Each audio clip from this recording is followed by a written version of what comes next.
Welcome, everybody, to another episode of Sunday School Dropouts Podcast. We are so excited to have you with us today. Yes, we are. Let's jump into more purity culture stuff. Oh, yeah, Yeah, absolutely.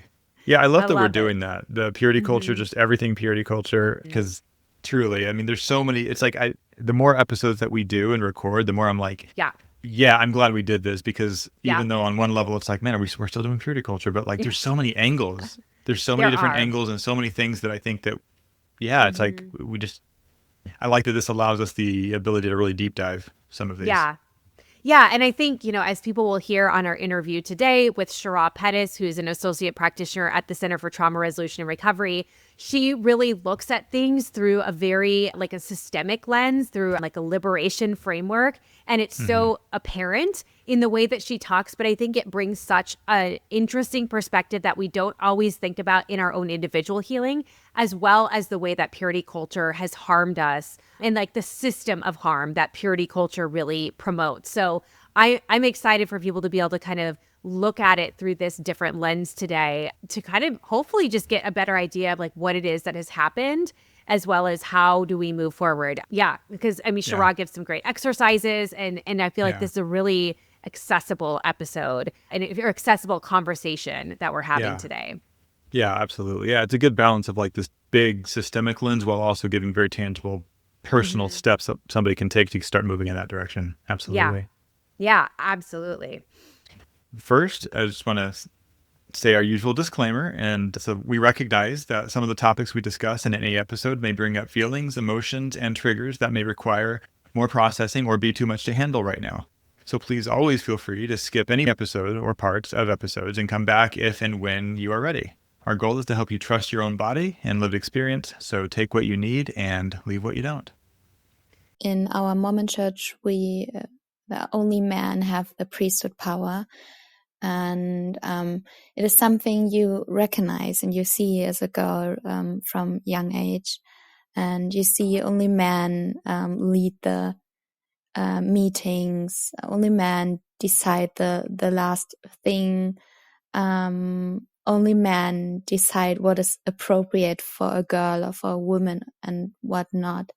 And an apostle of our church, he said, if girls don't wear modest clothing, they become pornography. And it is something I learned, that the body of women are really sexualized. And yeah, I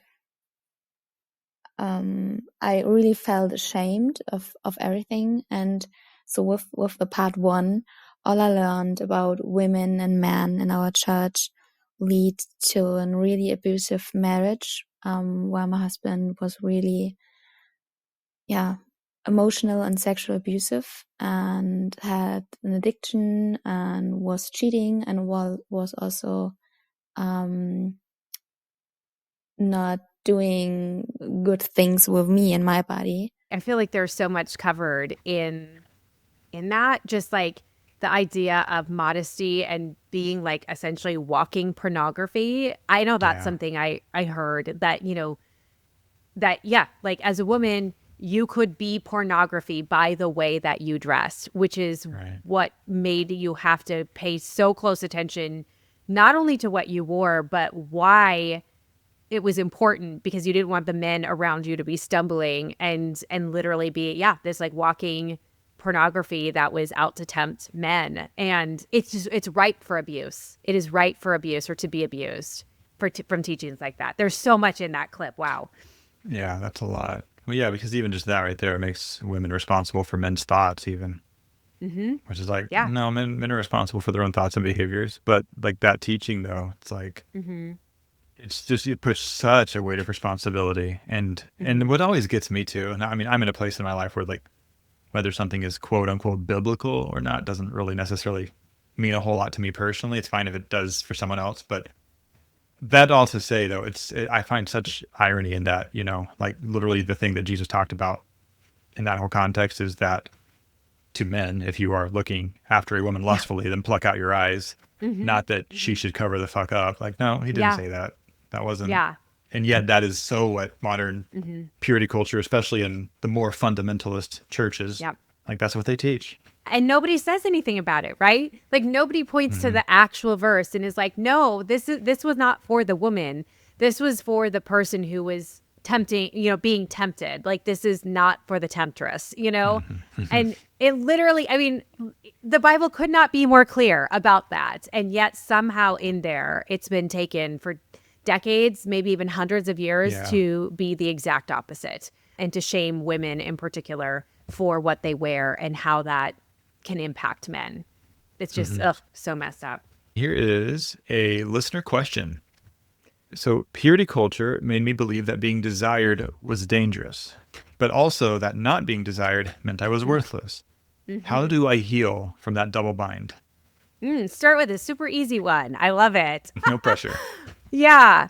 I mean, I really truly believe that being desired was dangerous. I remember wanting so desperately to be liked by a boy, to be found attractive. And then the moment that they did like me or find me attractive, I was immediately repulsed because I thought, oh my gosh, like I have made him, sin. I have tempted him. And that is so off-putting to me. And so I will say I can speak for myself that carried way beyond purity culture. There was a lot of kind of untangling that I had to do even after cognitively leaving purity culture. How do I heal from that double bind? I think a lot of it is like really slow kind of noticing what happens when somebody does, kind of express desire or attraction and letting yourself kind of work through that discomfort, like that wave of discomfort, and being really compassionate with yourself.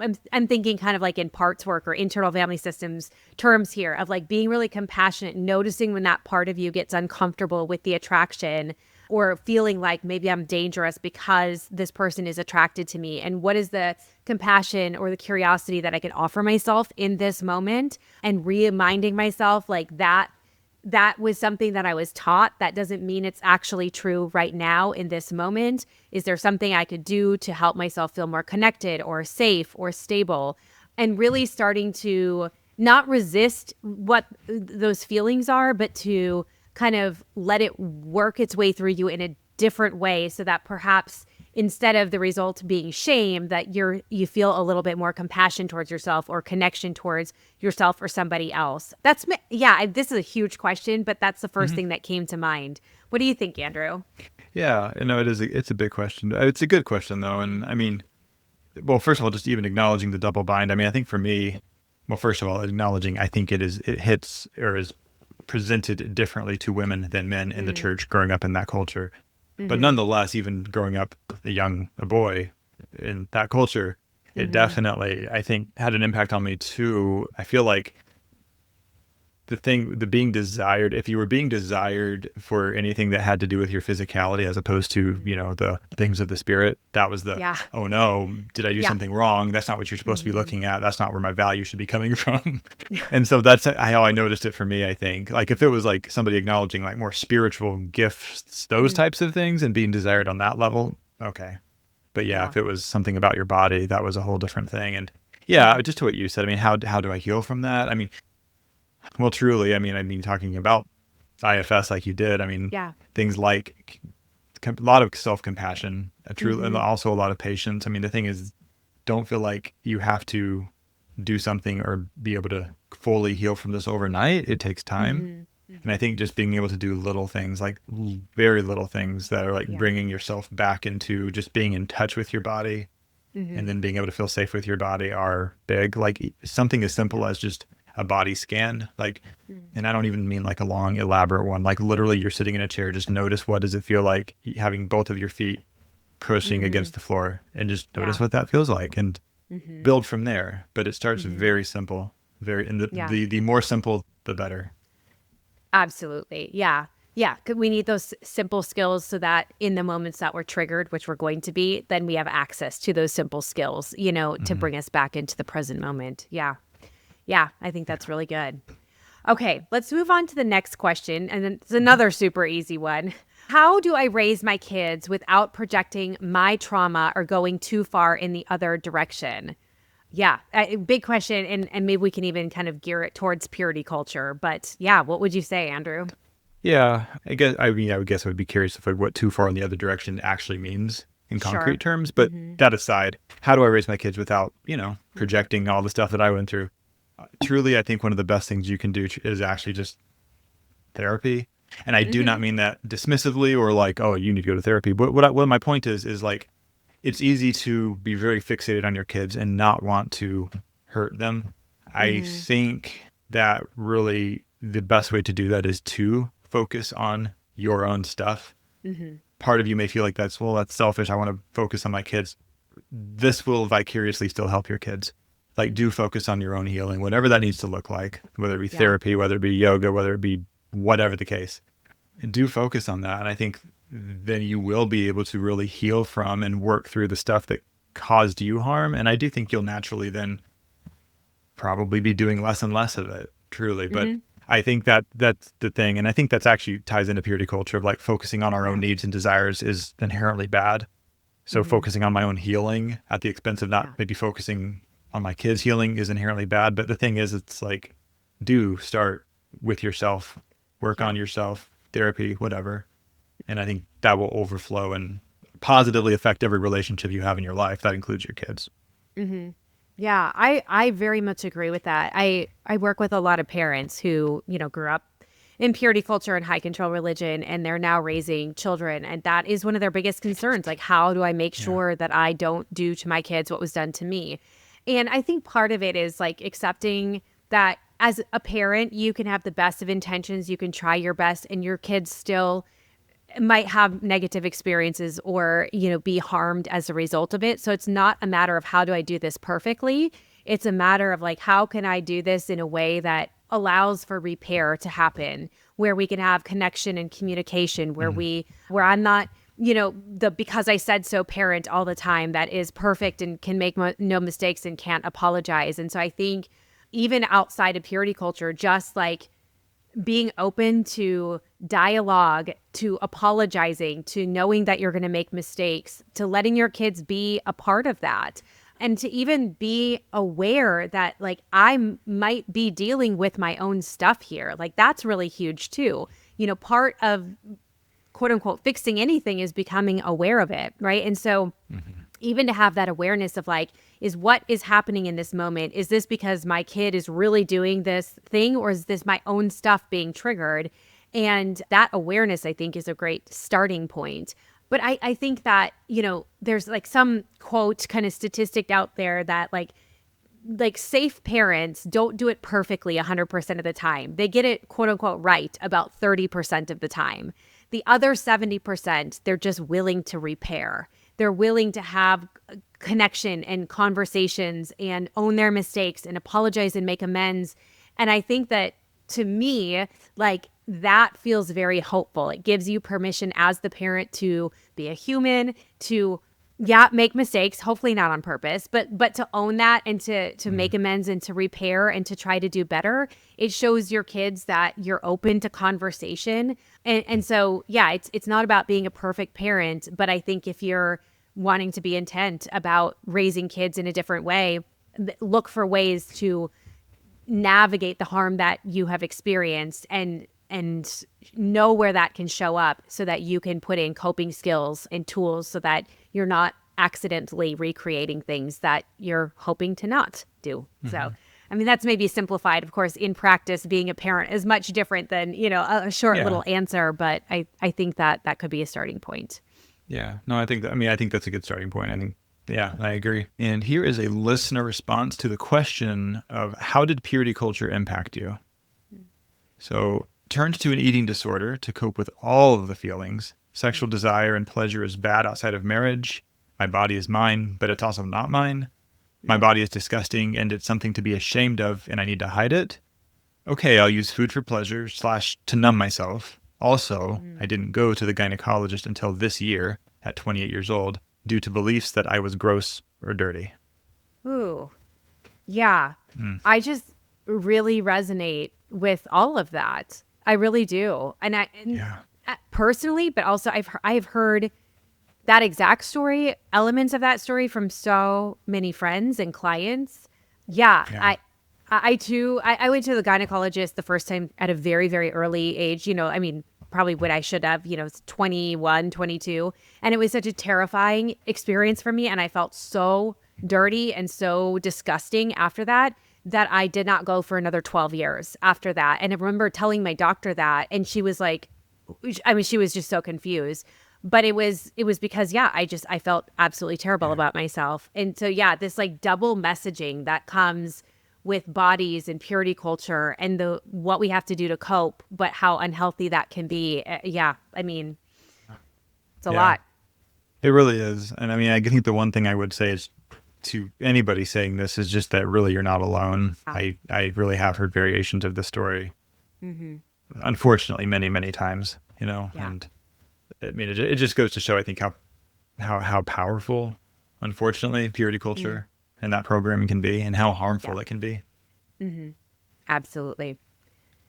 Sherah Pettus is an associate practitioner at the Center for Trauma Resolution and Recovery, whose healing journey began not with traditional deconstruction, but by recognizing the deep patterns of harm perpetuated within church spaces she had called her home her entire life. As she became more educated about patriarchy, racism, capitalism, and systemic oppression, Sherah's faith transformed into one rooted in justice, equality, and liberation. She is almost finished with her Master's of Arts in Marriage and Family Therapy from National University and has a Bachelor's in Psychology from Simpson University, as well as an Associate in Counseling from Central Baptist College. Sherah is passionate about helping clients identify harmful patterns, set healthy boundaries, and cultivate self-trust as they move toward authenticity and freedom. When she's not working, you'll find her curled up with a fantasy novel, tending to her ever-growing collection of plants, or enjoying time with her family.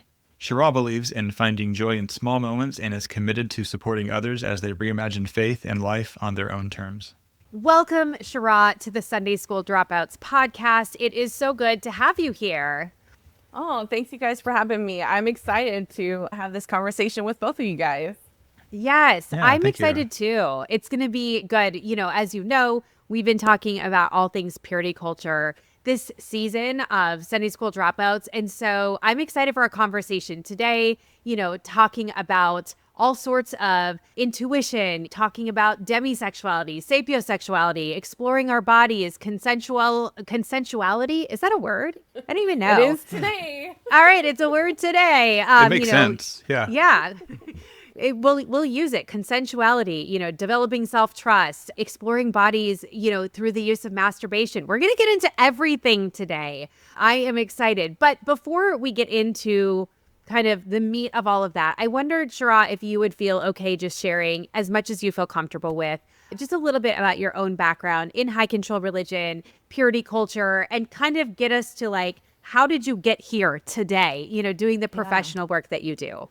Yeah, it's really fun for me to answer this question because I think when I look back on my experience in high control, right, and high control religion is that I actually grew up in charismatic evangelicalism.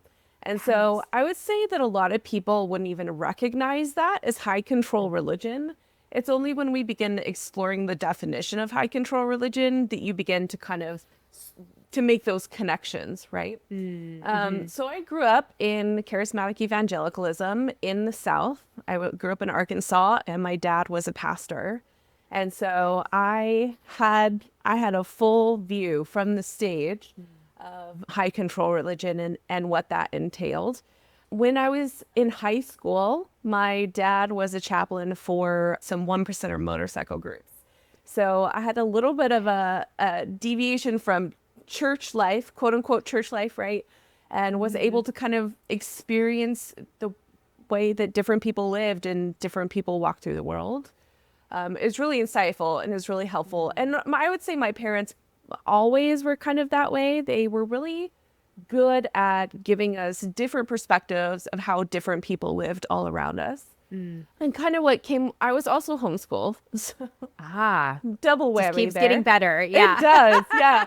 Yeah. And it's been kind of wild to see all these documentaries come out about crazy stuff that's going on. And there's a documentary I saw recently that had a picture of someone that I grew up with. So it's kind of weird the way that I grew up, both in the homeschool community and in the church community. I pretty much was on the outskirts of all the things people are seeing blow up right now in social media. So I have been connected to or attached to or know people in or run with leaders in pretty much everything we're seeing in social media today, which is kind of a wild experience. So then I went to college. I went to a Baptist community college, which was another really fun environment for me to get to learn how other people view the Bible and their experience with their faith. And then after that, I went to Christ for the Nations in Dallas, Texas, which was yet another view. I just kept stacking, right? All these different perspectives. Then after that, I attended Streams International School of Ministries now I can't remember, it's in Canada, in Vancouver, Canada. And I learned how to do dream interpretation. And we did we called them like spiritual readings. We would do them on street fairs and on sidewalks and stuff. So we'd offer dream interpretation and spiritual readings. Wow, that feels very like woo-woo. Oh yeah, great for woo-woo. Yeah, and I think that's why when people are like, "Oh, how'd you grow up in high control religion?" There was all this like woo-woo stuff, especially in charismatic ministry, where it was like, it was woo-woo and it felt spiritual, and it didn't look or feel like high control, right?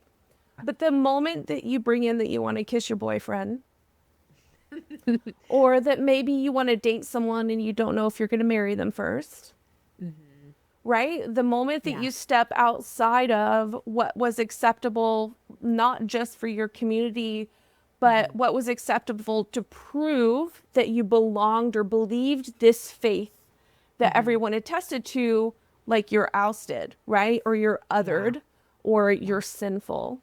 Right. And so that's why I say the high control part comes in when you begin to really understand the definition, is that when you don't follow what the group thinks or says, then you're othered immediately. Yeah. Right. Yeah. That makes sense. And so kind of, my interaction with people through spiritual readings and dream interpretation. And this is where people are going to be like, oh, I knew it. You get involved with those people and you go off the rails. Right. But it helped me discover that my faith was so much bigger than these rigid rules that fear kept us in. Yeah. And so then I went out to California and I attended the Bethel School of Supernatural Ministry. Nice. I did all 3 years. Very grateful for my experience there.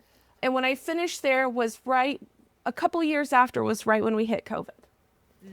And so this is when everything began to like fall apart for me. I've always been friends with people of the global majority or like oppressed people or LGBTQ people. And so I started witnessing the church in general. I won't point fingers because it'd be really easy to, but I started seeing how they were treating people that I called my friends.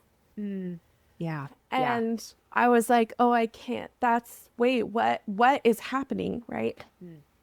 And through my education, through COVID and then the Black Lives Matter movement, at the same time, the education I started getting through people, my worldview of my faith pretty much fell apart.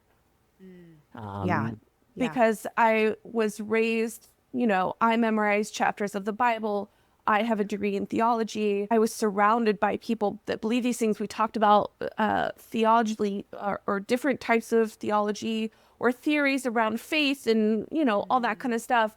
And then all of a sudden, in like 6 months, the very words that I was taught to believe and adhere to through my life, people were doing the opposite, right? Yeah. And so it was like, all of a sudden, I was like, oh, this is not the faith.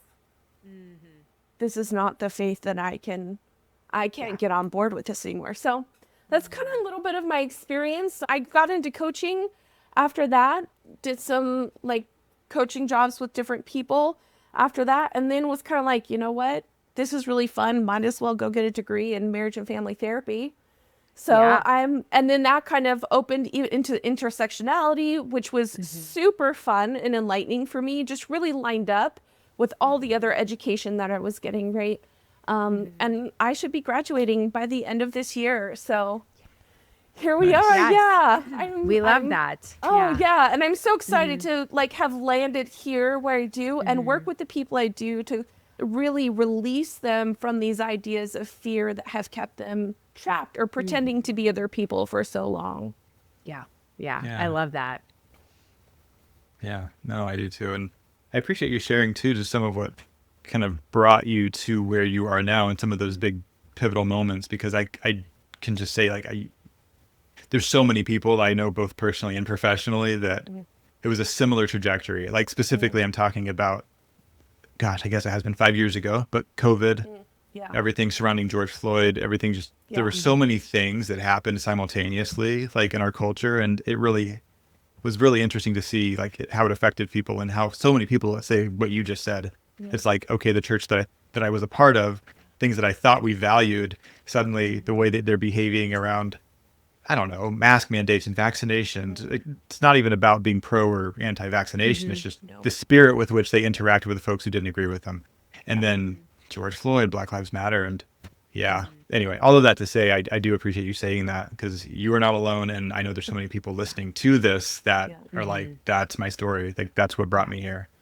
And so, thank you. So I know you've named that for a long time. You believe that something was wrong with you for not knowing that you were demisexual or sapiosexual.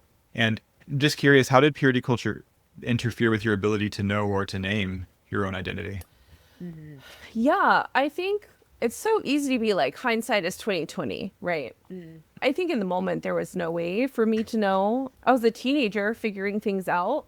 But I do remember this sense of, in high school, I was attending at the time. So my upbringing is fairly wild. So at the time I was attending a Church of Christ youth group, because my church was so small that we did not have one. And my friend's dad was a pastor at this church. And so that's where I like made my friends. I did camps with them. Like, it was really fun. I really enjoyed it. I was very grateful for that. But I do remember multiple times sitting around with the girls and them talking about boys in a youth group and then being like, oh, isn't he so cute? Like, he's so attractive. And I have felt this huge disconnect. Like, I was like, sure, they're attractive, but I was never attracted to anyone. And that is really confusing.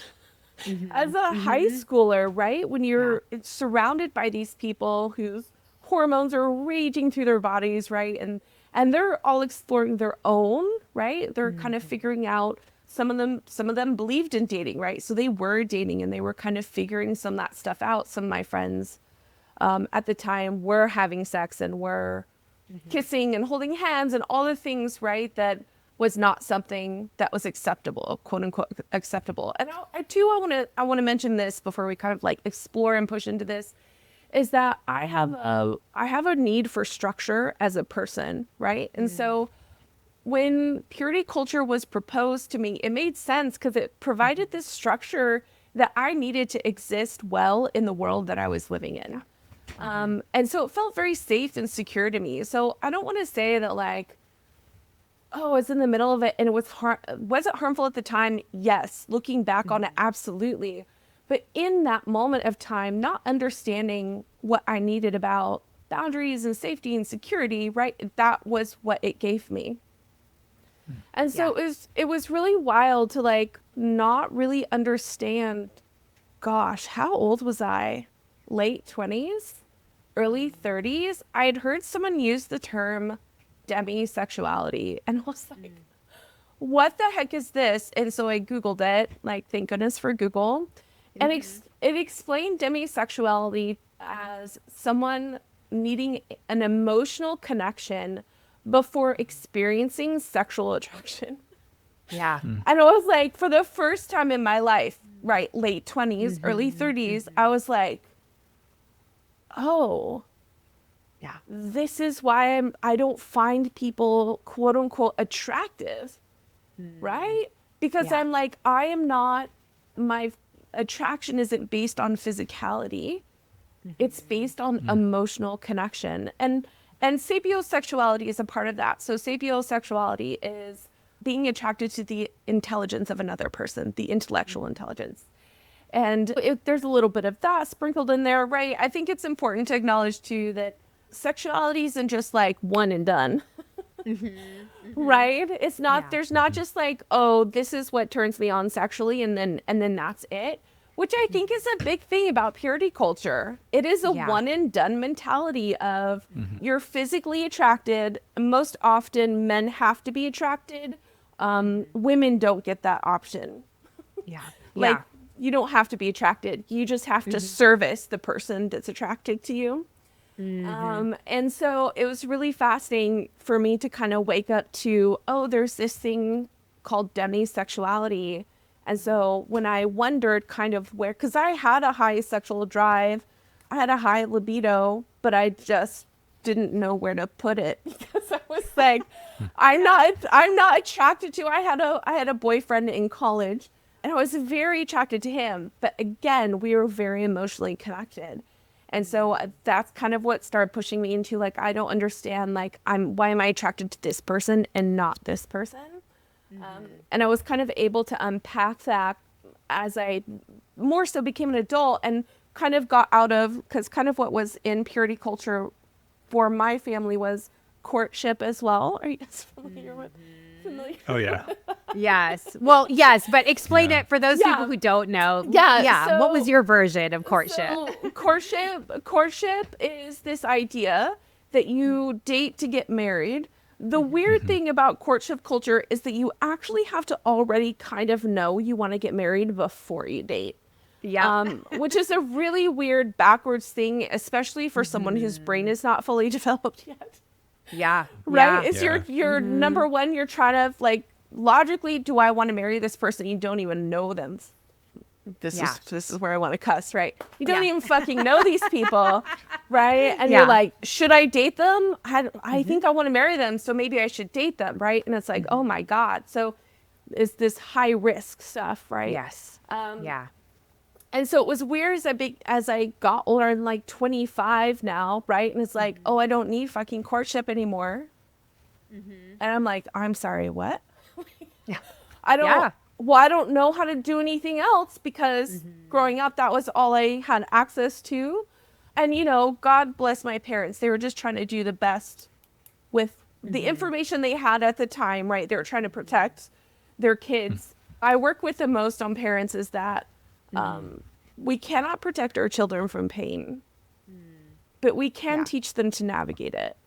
Yeah. And so when I look at all the parents that chosen a purity culture for their kids, they were just trying to keep their kids from the pain that they experienced, right? And so I just experienced a different kind of pain. Yeah. And so then at 25, I'm left with no skills and no insight either for myself or how to navigate relationships like this. And so it was kind of like a like, oh, how do I do this? And that's when I started digging on my own, right? And then I came across demisexuality and I was like, oh, my whole life makes sense because I'm not typically attracted to people that I don't know. So that's the short version. Yeah. No, I think that's so interesting. Like, I really resonate. God, that idea now, thinking about it, of like, you need to know if you want to marry this person before you even go on the first date. Like, outside of it, you know, it's like, that is so ridiculous, right? And so unrealistic to human relationships. And yet, I fully bought into that for like the first 30 years of my life. And I remember even thinking at like 30 years old or almost 30, like, there was this guy. It was like the first time I'd ever experienced any sort of sexual attraction, you know, because I'd shut it all down, right? And all of a sudden my body like came alive. And in my mind, I was like, okay, we probably just need to get married and then we can figure the rest out.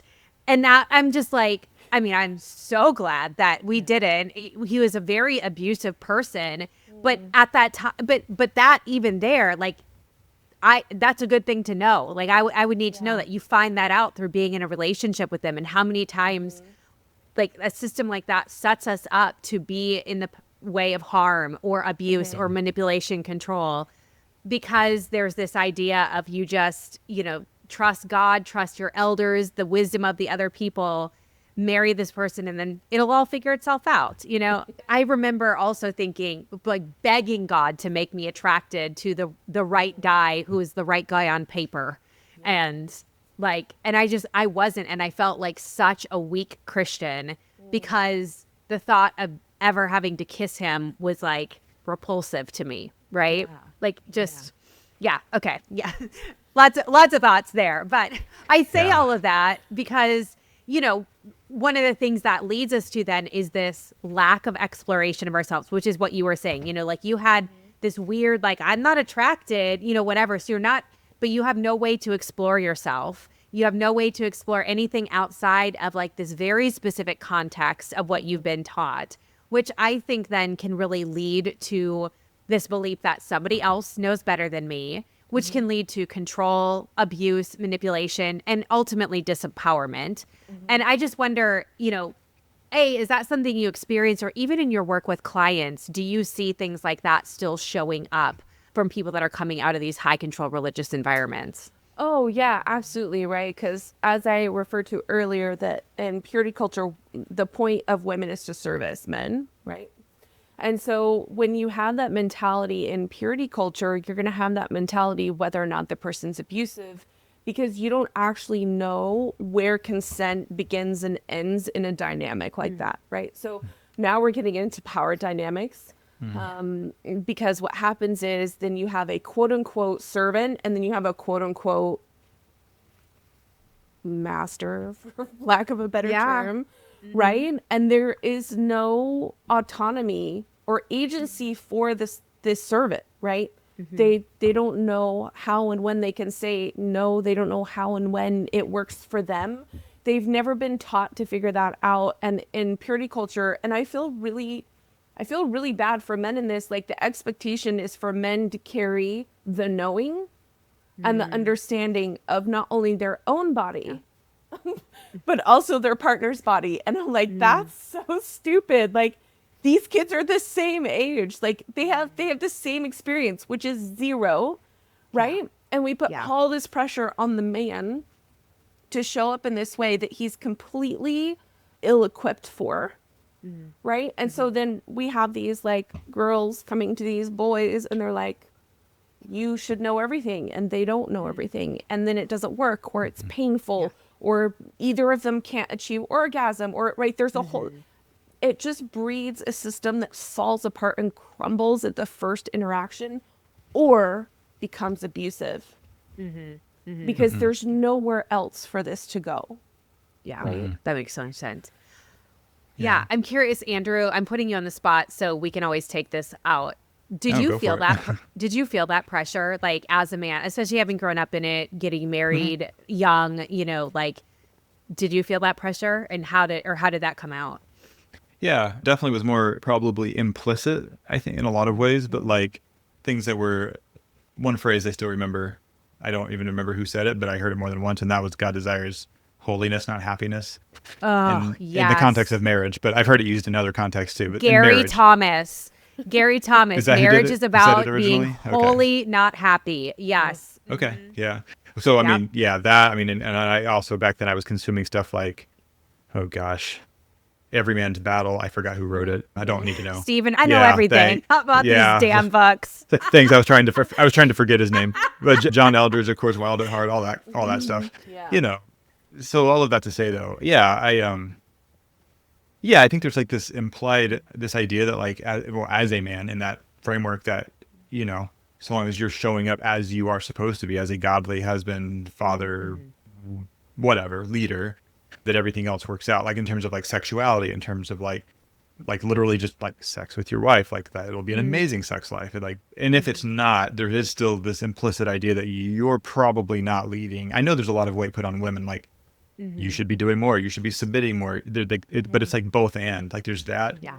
And there's still the implicit messaging to men that like if you were being the leader that she needs, this wouldn't be a problem right now. Right. And so it's kind of like everybody's hit with blame. Like there's this collective moral failing if things aren't perfect. And yet, yeah, it's like again, it's holiness over happiness. Like what your preferences, whether you're really attracted to somebody, whether you really even share interests or values, well, values outside of course, serving Jesus, whatever that means. You know, like that is like the pinnacle of like, so long as you have that, everything else will take care of itself. So just if you have that and the church's blessing, go for it. And yeah, so I know I can speak firsthand that like that is not the, I mean, yeah, I've been married, I've been divorced. That's years ago at this point. But yeah, it was not a recipe for success at all. Yeah. So Oh gosh. Thank you for yeah, sharing that. I know I yeah, put you on the yeah. spot, but I think it's interesting to hear, because I agree with you, Sherah, what you were saying. So it's interesting to hear like from a male perspective of like the lived experience of that for sure. And talking about the like things like agency, autonomy, which I think are very important themes, I just am curious your take on what does it do to a person's agency when they are taught that their body is dangerous or shameful and that someone else will lead them, like in intimacy or sexuality. Yeah, I think the really wild thing about teaching other people their bodies are dangerous or shameful is that then they never truly learn the line of danger and shame. Right? If they're already labeled as dangerous and they're already labeled as shameful, there's not a sexual interaction that they're going to have that ever crosses a quote unquote line for them because they're already dangerous and they're already shameful.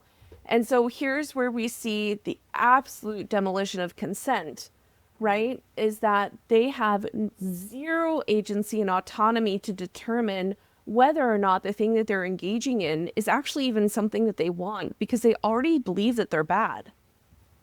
If I'm bad, then, well, number one, we go into a little bit of punishment, right? If I'm bad, I deserve for this to happen to me as a punishment, right? But then also kind of in another twist of events of like, if I am bad, then in doing this, I'm just engaging with what I already am. Right? Yeah. So there's no real defined line.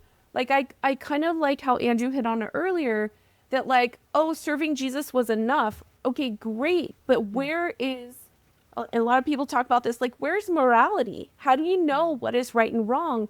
And I truly believe that through connection with yourself, understanding yourself, aligning with yourself is where you begin to find those lines and that consent and that agency, right? Yeah. If you believe, and I believe it, I don't believe anyone's broken. I believe that everyone is whole and they're just hurting or wounded, right? And so what we focus on is like, okay, how do we support that wound? How do we bring care? But there's no space for that if you believe that you're dangerous. Yeah.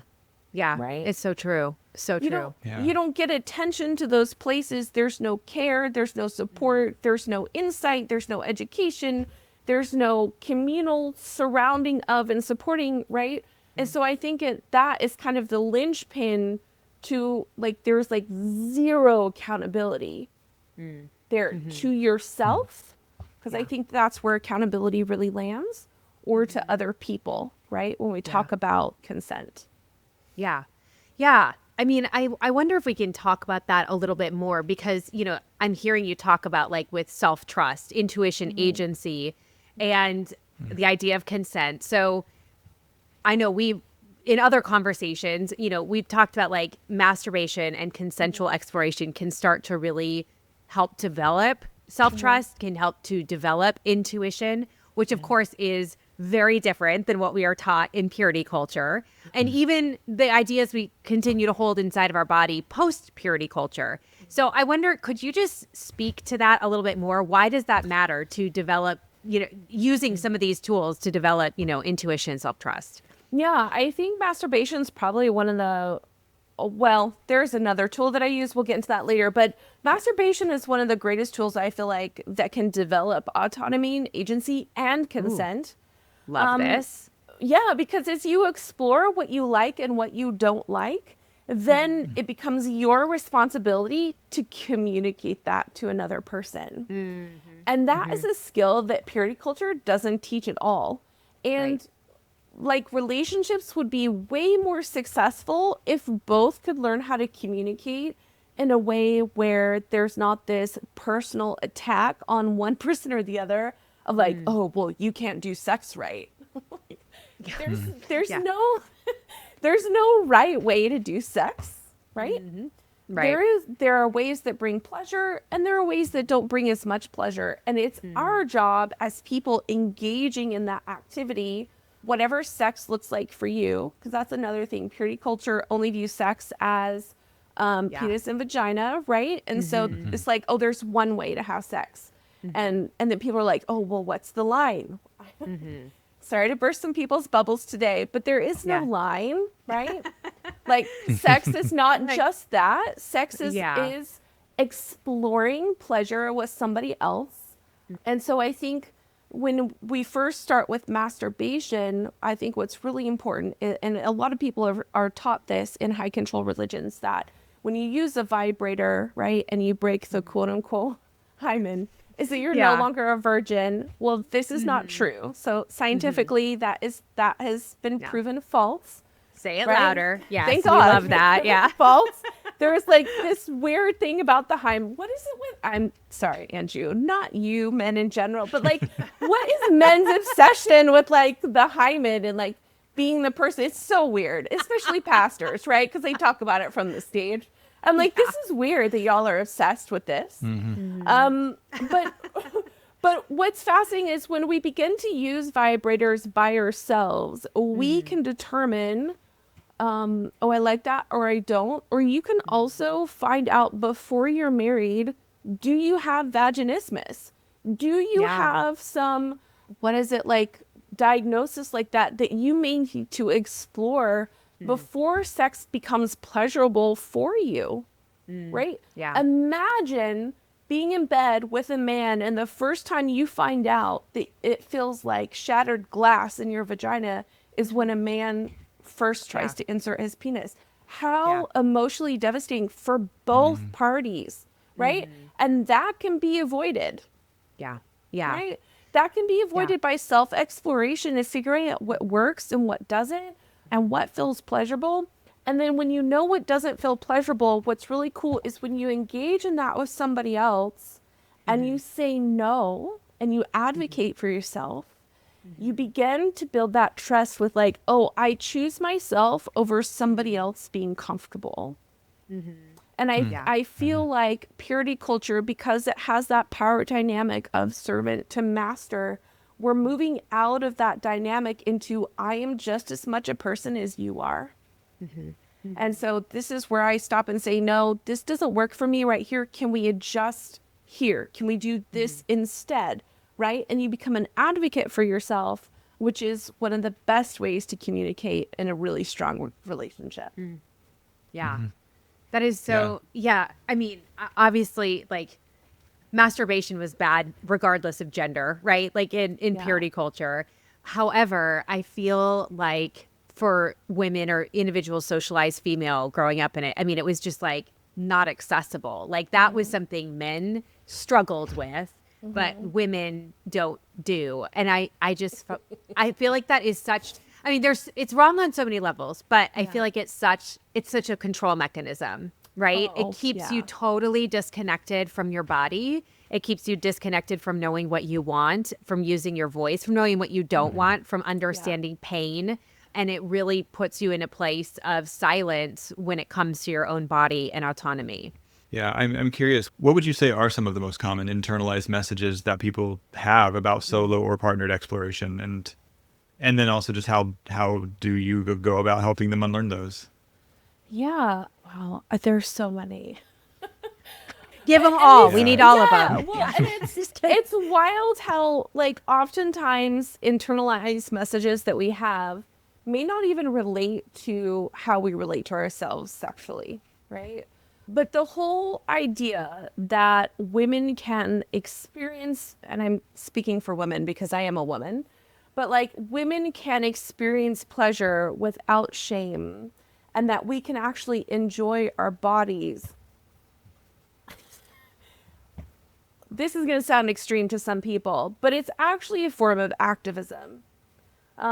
Because in my opinion, Christian faith has colonized bodies, both male and female, men and women, right?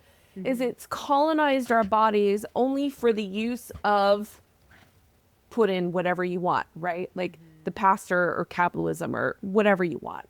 And so beginning to experience joy in yourself can liberate us from all of those places inside where we feel like we owe other people. And so when I Yeah. think about the, the internalized messages that people have, it's more so, especially women, right? In any high control religion, it's releasing us from this idea of that we have to show up for other people. And then this is a space where I get to enjoy myself, where pleasure is important and valuable to me. And it begins to tug at all those other places where our only purpose is to serve. And so that I know, I'm sure some people are gonna be like, wow, that's a wild take, because it feels so extreme. But the truth is we have to unravel at the smallest places. And I feel like, especially in high control religions with purity culture, sex is like where it is for women. When women become liberally sexually liberated, that's when we begin to really unravel some of those threads of control and authoritarianism and all the other systems of oppression. Yeah. I've shared this on this podcast before and other podcasts, but like the first time I ever had a sexual experience, I was like 2 months shy of 30 years old. So like, I was all in, and we went not from A to Z that night, but A to Y, like that sort of thing. So I also would not recommend that. That can be a little jarring for your body. But It's a lot. that aside, I remember feeling so empowered. And that was so weird for me, right? Because I was actually waiting for the shame to hit me. Like what's the verse in the Bible where it talks about Eve being like naked and ashamed? And so I'm like waiting for the shame, right? Like I'm naked in front of somebody who's not my husband. And I'm like waiting for the shame and it doesn't come. It's just empowerment. I felt so confident. And I was like, this is really weird. I'm going to keep rolling with it. I'm going to just until I start to feel shame. Anyways, the next morning comes and I'm also still waiting for the shame to come. And spoiler alert, it did not. And I had this moment that took me years and years to be able to like verbally articulate. But I, in this moment, understood like I was whole unto myself and I was empowered and I was now dangerous because I didn't need anybody outside of me to make me whole or to tell me what I was supposed to do and to not do. And I was like, oh shit, I get why the church puts all these rules around sex and sexuality, because if they don't have those rules, I don't necessarily need them. I don't need them to dictate how my life is supposed to be and to control me. And yeah, it took me years to like be able to say that, but that's what happened in that moment. And I think this is the wild thing, because when they say, oh, your body is dangerous, we think they mean bad, dangerous. What we lose sight of is they actually mean we're dangerous because then we can't be controlled. Yes. Right? Yeah. That's exactly it. Yeah. I love that. Yeah. Yeah. So bring it on. So kind of along some of those lines, I love that you said, like the decolonizing our bodies and things like that. Let's move, kind of understand into like understanding sexuality through that lens of liberation rather than, performance and conformity. So you're a therapist in training, almost done, right? Yeah. And you really work through these liberation frameworks. So I wonder, as somebody who trains in this, who works through the liberation frameworks, how do you understand the ways that things like race, gender, and religion kind of intersect in order to limit bodily autonomy? That's a big question, but I was like, wow, okay. I think it is a really big question. And there's obviously no way that we can unpack it in the next 2.5 minutes or 3 minutes that I'm going to share. But I think what's really important to acknowledge and can be challenged, but this is where I begin to unravel some of my own issues with high control religions, is that understanding that the purpose of colonization is control and power, not in the sense of personal power, but in the sense of power and controlling other people, because it makes somebody insecure feel like they are enough. Right? And so when we talk about bodily autonomy in the sense of colonization, I think it's really important to acknowledge this is a new concept for white people. because we were the colonizers. And so for white people to begin to unpack what it means to be liberated in bodily autonomy is going to take a more process, in the sense that first there's this grief and this sadness and acceptance that we have engaged in colonizing others. Yeah. Right. And so I remember my own work. I'll just give a little reference. I remember my own work. So because I was a pastor's kid, right, I actually taught and did a lot of stuff on purity culture for people around me. And I remember being so smart, and 12, I was so smug. Like, I came up with this phrase that I was so proud of, that flirting was emotional prostitution. Oh, I would was have so agreed with you proud. back then. I mean, I Right? would have Yeah. too. That's Yeah. quite a zinger. You Yeah. know? Yeah. Yeah. Yeah. I was like so proud. Said it with my full chest, right? And part of my work has been to acknowledge that in that moment I colonized others. And that I used them in a place where I didn't feel powerful to feel powerful. And that wasn't appropriate, and it wasn't okay. And the hard part is, like, at 42, I don't have an opportunity to go back to that group of 8 little girls. I don't even remember their names, right?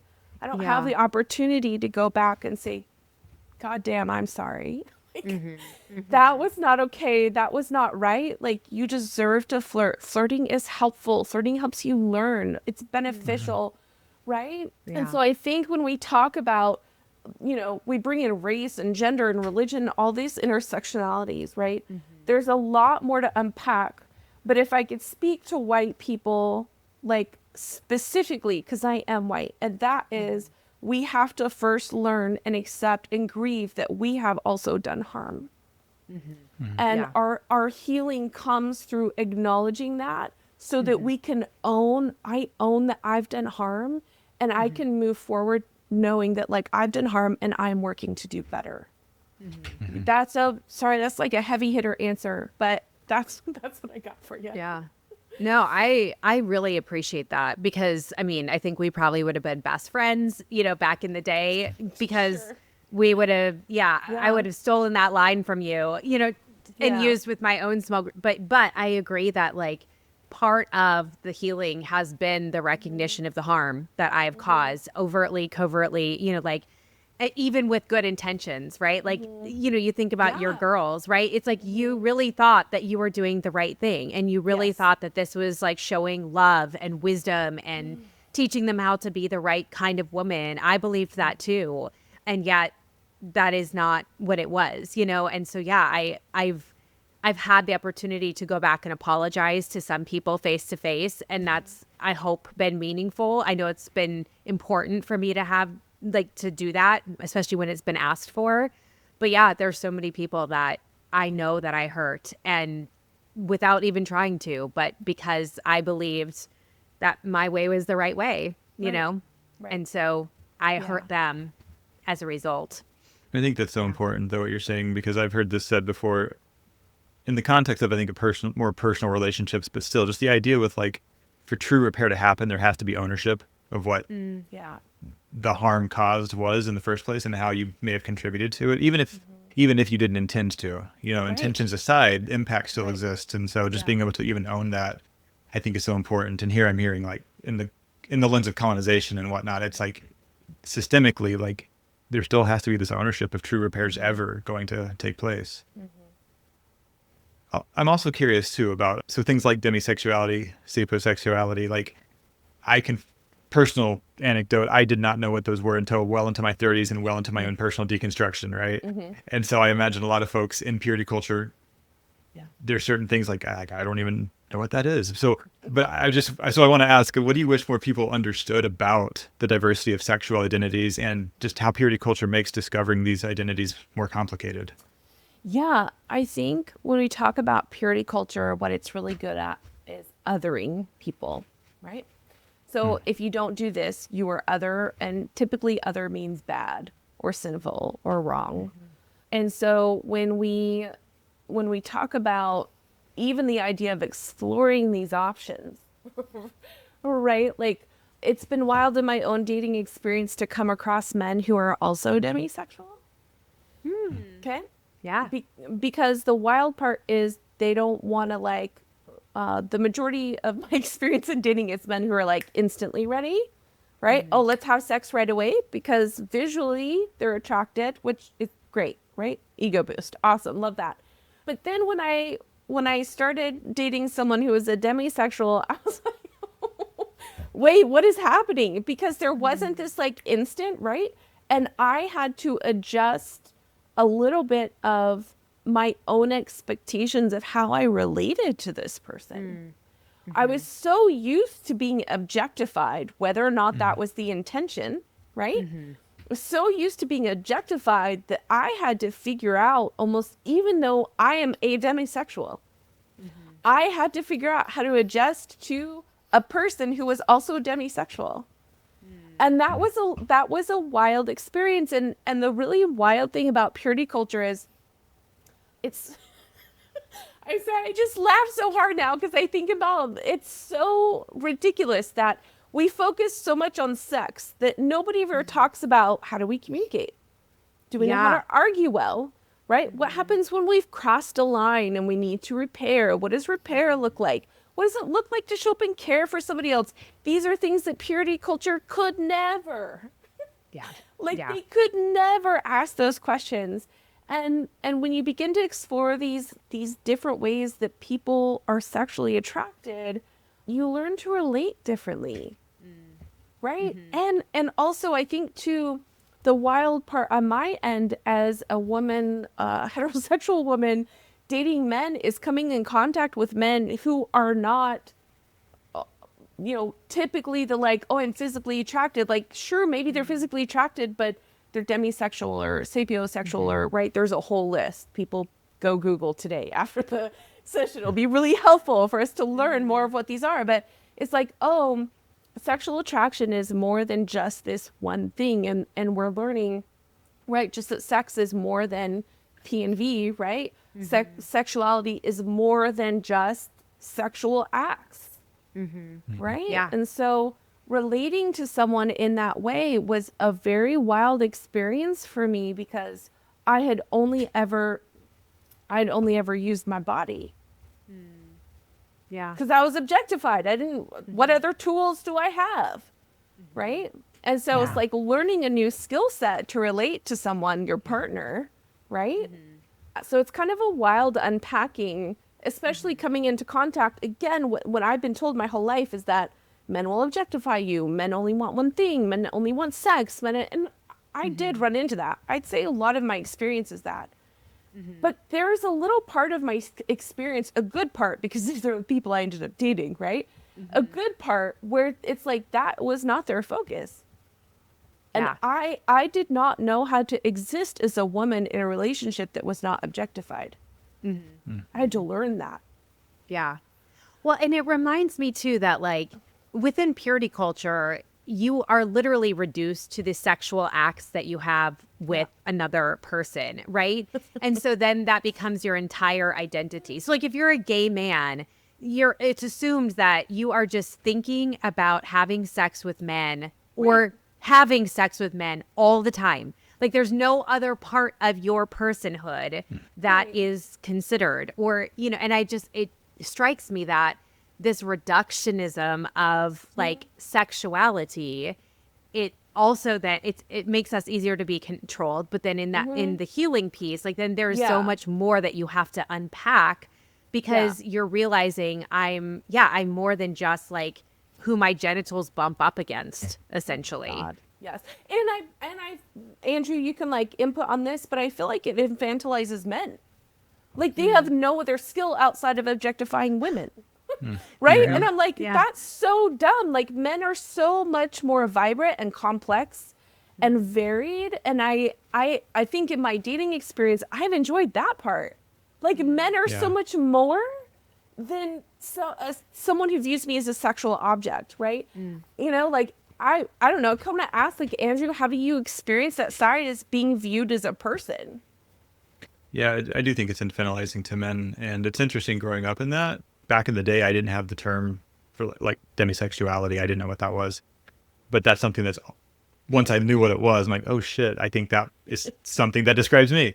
I just resonate with it deeply. But just to what you're saying though, growing up in purity culture where there's this messaging and everything, what ended up happening with me is like, I'm hearing this messaging about well, this is what men are like. And hey, I'm like, I don't relate to that. I just don't. And so there was for a time, I'm like, there was a time in the church where I was like convinced that like, well, maybe I'm gay. Like, I don't know, because like what you're describing about the way I'm supposed to be relating to women, because I just can't help myself. Like, this shit's not happening. Like, that does not describe how I show up and who I am. And so, yeah, it just threw me for a loop. And of course now it's like, even if I was gay, who cares? Cool. But back then, of course, like, oh, you can't be that, because that's also stigmatized. You can't be any of these things. You can't. So yeah, it was really a very unique experience. And I mean that in the worst way possible. Yeah. Growing up in that culture. Yeah. Oh my goodness. Yeah, that's interesting. Well, I want to go back a little bit to the beginning, but kind of weave through some of these themes that we've talked about. You talked about how so much of your faith deconstruction was really kind of accelerated by the murder of George Floyd and starting to understand systemic harm and even colonization. So I'm just curious to know how that lens started to help shape your relationship with your body and sexuality. Yeah, I think one of the things about systemic oppression is that, and we're including purity culture in that systemic oppression general definition, right, is that it really works at keeping you small. Because if you're small, you're disempowered. And if you're disempowered, you can't change anything, which is where the oppressor wants to keep you. And so when I started unwrapping that, I also bumped up against, so I've been heavy my whole life. I've been overweight my whole life. And so I also bumped up against, like, how do I, as a bigger person, exist in a world, quote unquote, not made for me, right? And I began to really unpack. I mean, when we I love these questions because I feel like, all my brain is like firing off with like all the different threads and spirals we could go into, right? But when we begin to unpack all of that, we begin to see all the ways in which we've been required or requested by either our faith or society around us to be small. Yeah. And I think what's really important that was also a big realization for me is that when we kind of push into that space, one of the things that was actually bigger than sexuality or my size for myself was that I'm an introvert. So I'm generally like, I'm not the loudest person at the party, or, I have a lot to say, but I typically don't say it unless I'm asked. And to kind of recognize that a lot of people view power as big and loud. And so beginning to recognize my own power as quiet and consistent was really crazy to me. And then that's what leaked into my sexuality and my size and liberating myself from these really oppressive views and perspectives of I had to show up in a very specific way in order to be heard or even thought as competent. It's like, oh no, I have degrees behind my name, right? Like, I don't, because of a variety of things, right? My size, my gender, my sexuality, I have diminished my own voice.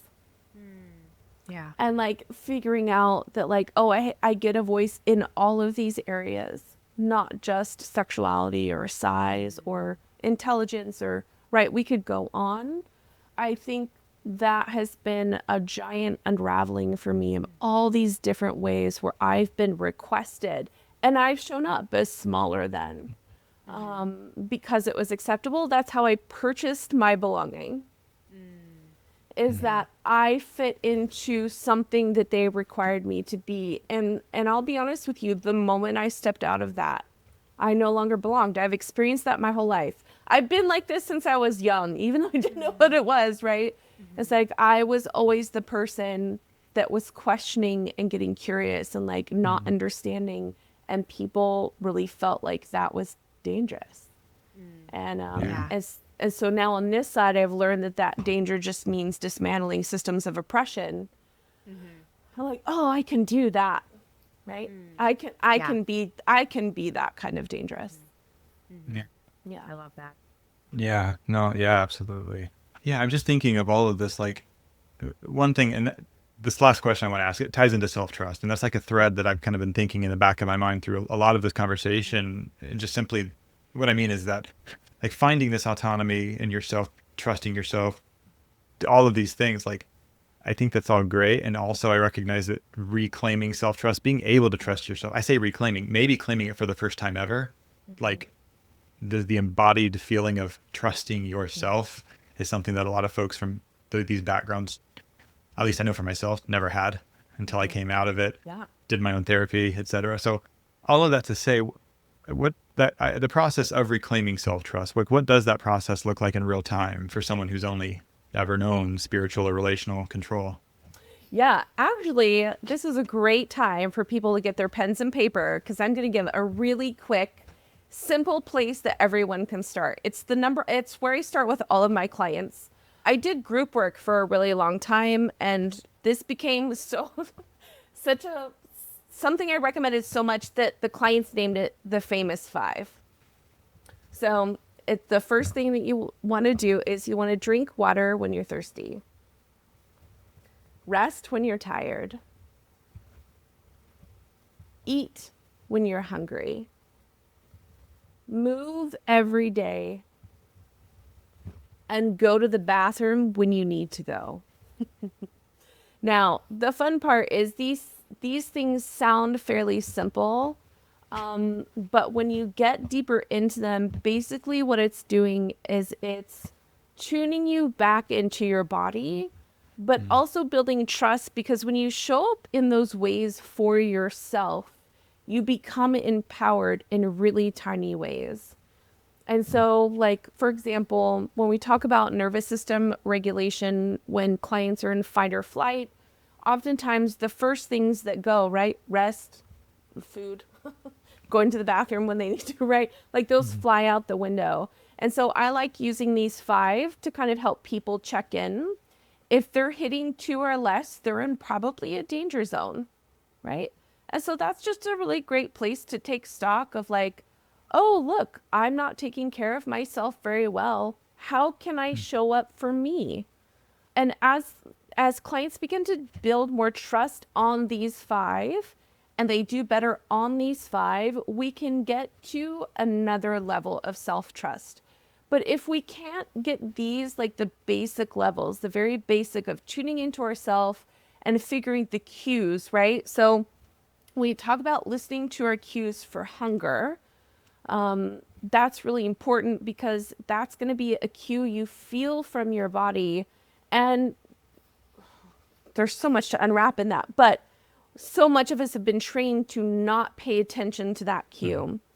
Right. And when we can pay attention to these subtle cues about these 5 things, then we can begin to gently explore intuition, right? Because these cues for these 5 things are very practical. If we cannot show up for ourselves in very practical ways that we know what they mean, like, oh shit, now I have to go to the bathroom. If you can't show up for yourself in that way, when your intuition says no, stop, you're not going to be willing to stop, because you will have to know why. And when we get into intuition, it doesn't matter why. The point is that we listen, right? Yeah. And so that's where I start with people's those 5 very basic things. And I have them just do a check-in every day, right? Like, where are we at today on this scale? And there's no winning on this scale, right? Because if you force yourself into this place, it's also not helpful. The point is not to run over the cues. The point is to allow the cues to guide you into caring for yourself. And that's where we start.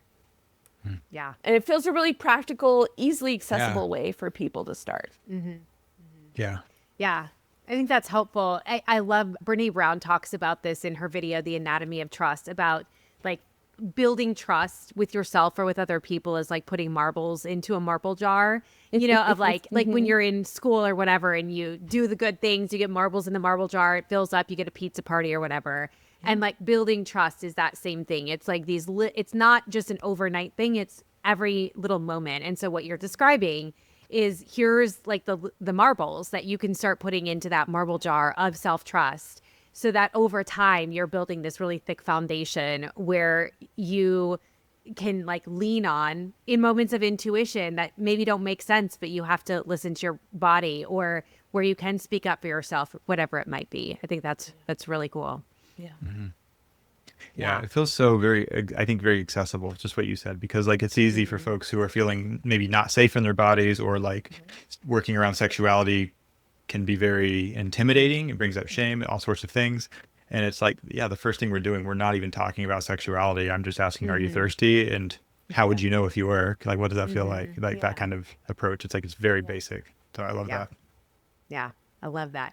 Well, as we wrap up, this has been such a wonderful conversation. And one of the questions we've been asking everybody this season is, if you could go back and say something to the younger version of yourself, maybe the purity culture version, the 14-year-old you that talked about flirting and emotional prostitution, whatever it was, or, the version of you that believed that other people knew better than you or knew your desires better than you. Anyways, if you could say one thing to a different version of yourself, what do you imagine that would be? Oh, gosh, there's so many things. I think it would probably be along the lines of, there are a lot of people that know more than you because of experience, because of education, for a variety of reasons. But one thing that nobody can know more than you in is how you feel in your body. You are the expert on your own lived experience, and nobody can tell you how that looks or feels. And that is something that can be trusted. And it doesn't come through academic education. It can come through experience, but mostly the experience is just listening to yourself, right? And only you can gain that. And I think that's what I'd want to tell is like, yeah, other people may know more about a lot of things, right? I have a lot of education behind me, backing me up, but that will never compare to someone's lived experience in their own body. That is the education that I'm here to get when I work with clients, right? My education teaches me how to support that. Yeah. They educate me on their experience and how they feel, and I work on how to support that in them coming out of harm or oppression or abuse. I love that. That's so good. Yeah. No, I appreciate that. I'm curious, what gives you hope about the conversation around sexuality, pleasure, and autonomy, like about how that conversation is shifting, and especially for people raised in purity culture? What gives me hope? I think what gives me hope is like the taste of freedom. Like once you have a taste of freedom, it's very, very difficult to go back. You can have a taste of freedom, and it doesn't even have to be in sexuality, right? It can be a taste of freedom. Like maybe you start practicing that famous 5, right? And you figure out, oh shit, I have a lot more power over what I say and do in my life. And so when you encounter that level of freedom and autonomy and agency, yeah, you can't be stopped. And so I think that's the hope, is that when we begin to unravel the littlest of pieces where we've been told that we are too small to show up for ourselves, that kind of undoes the whole thing. And so that's what gives me the hope, is the little pieces that we're undoing day by day of finding our own agency and autonomy, for sure. Yeah, that is extremely hopeful. And yeah, I mean, I think that speaks to everything we've been talking about today. So I know you already gave us your famous 5, but for somebody who's hearing this conversation and wanting to start to explore their body, their identity, but removing the shame from it, what would be a meaningful way or meaningful practice that you might recommend to a client that they could begin to explore? Yeah, one thing that I like to recommend to people, and it can be a little shocking at first,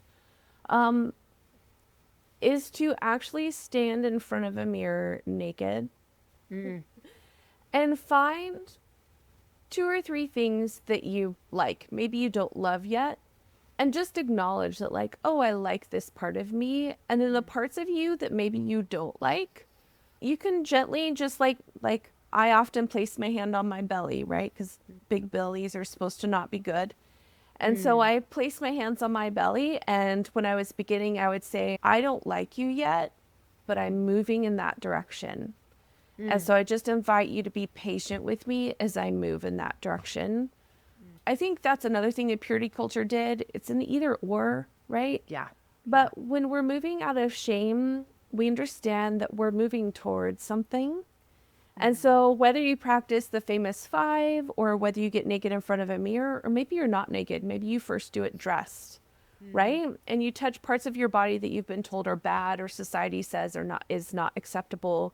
You can say, okay, I don't like you. I don't love you. I'm not there yet, but I'm moving in that direction. And just invite your body to be patient with you. It's on your team and it's willing to be patient. And this is a way to begin to develop that relationship with your body so that you guys can be on the same team.